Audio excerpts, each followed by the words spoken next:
Education coverage is brought to you by Lilly, a medicine company. Wish TV is your education station all this week as kids go back to school. We're highlighting Central Indiana districts here on the Morning Bell. This morning, we're focusing on Avon School. Superintendent Scott Wyndham is here with us to talk about what's new this year.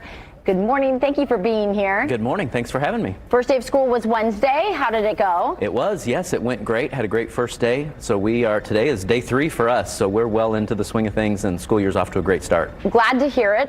This school year, though, a lot of changes, a lot of construction, 3 years worth finally done. Talk to me about that.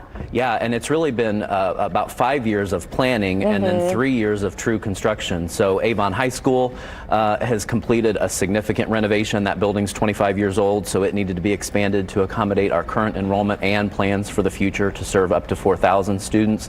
We built a new middle school that we opened just 3 days ago. Wow. And reconfigured our intermediate schools to become elementary. So we really transitioned and reconfigured our entire school district, K-8, and touch just about every school to make sure that we had top-notch learning environments for all of our kids. What did the kids say on that first day then, responding to kind of finally having this all be done? It was great. It's just, it's so impactful as a superintendent to see the things that you've been talking about and collaborating with the community and board meetings and all the decisions that we've been making over the last 5 years. It's awesome to see kids walking through those halls, loving the spaces that they're in, doing just incredible things in our schools. You've been able to have smaller class sizes because of a referendum over the past few years. The renewal is up this fall. What are you hoping for? What does that mean? Yeah, so our community supported a referendum in 2018 that was really focused on 3 priorities. One was smaller class sizes, as you said, so we hired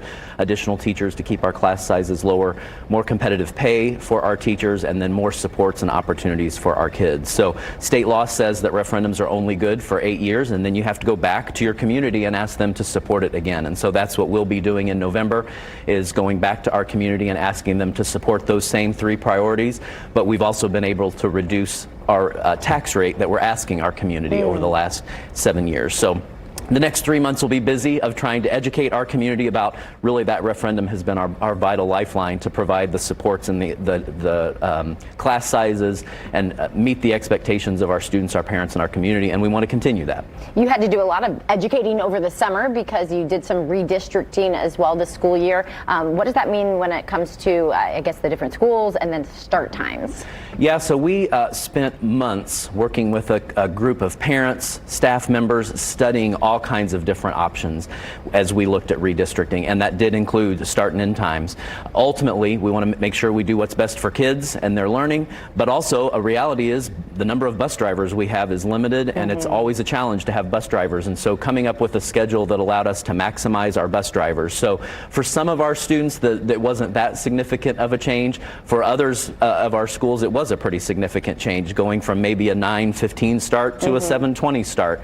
And so that has been an adjustment for our families and for our students, but ultimately we had a great start, and people have seen, we tried to give 6 months notice. Good. So that our families and our kids had plenty of time to prepare, and I think that helped us a lot. Well, I'm glad to see success so far. Quickly before we go, what are you looking forward to most this school year?